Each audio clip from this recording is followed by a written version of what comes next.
I'm Adrienne Classett, Development Finance Editor of The Banker, and I'm reporting from the IMF World Bank annual meetings here in Nusa Dua, Bali, Indonesia.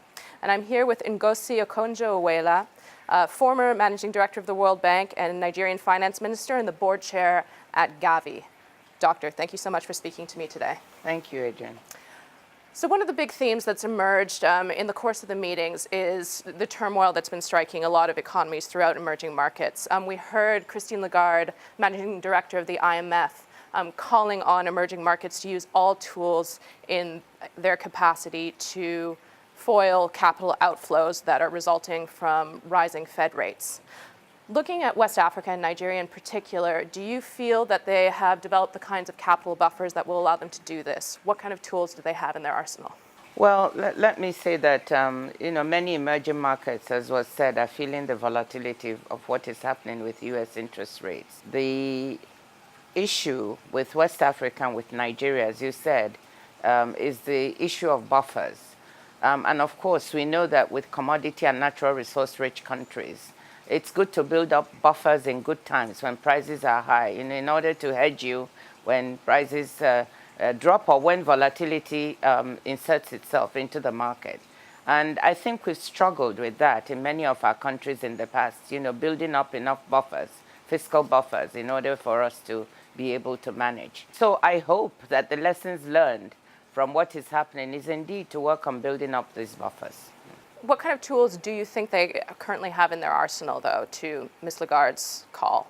The way they're managing the foreign exchange rate, for instance, and how they're building up their reserves, for instance, what is happening with the fiscal deficit and interest rates, for instance.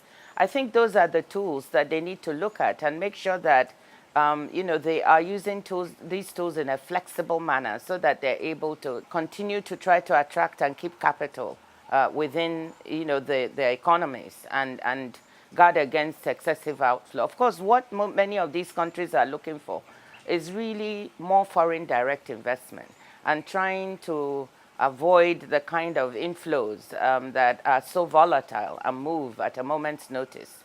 I think also looking at what is happening outside, looking at the guidance there and trying to use your tools to preempt and safeguard yourself.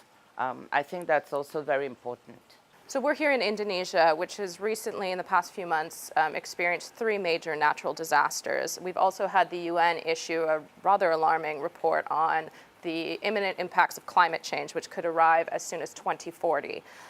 Do you believe that countries are taking sufficient steps in order to protect themselves at a systemic level from the increasing rate of climate change? And what kind of economic tools are available to them? The UN report, of course, really points at the urgency, the need for urgency of action on the part of countries.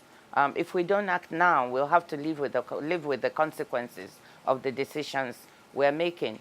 The Global Commission on Economy and Climate, which I coach, also released a report, more or less pointing in the same directions, but pointing at opportunities that we can seize in order to follow a low-carbon development pathway. Actually, we're in Indonesia now, which has just launched a plan for a low-carbon development pathway. And I think that countries are beginning to realize that this is the way to go. Are enough countries doing that? And with the urgency required, the answer is no. We really need to step up action. And there are many opportunities. The idea that there's a trade-off between growth and good climate action is no longer there. We've done enough studies to show now that you can grow and follow a low-carbon development path. And many examples of this are evident in energy systems, in food and land use systems, in smart cities, and I could go on and name examples. The issue is how do we multiply these? So they are economic tools.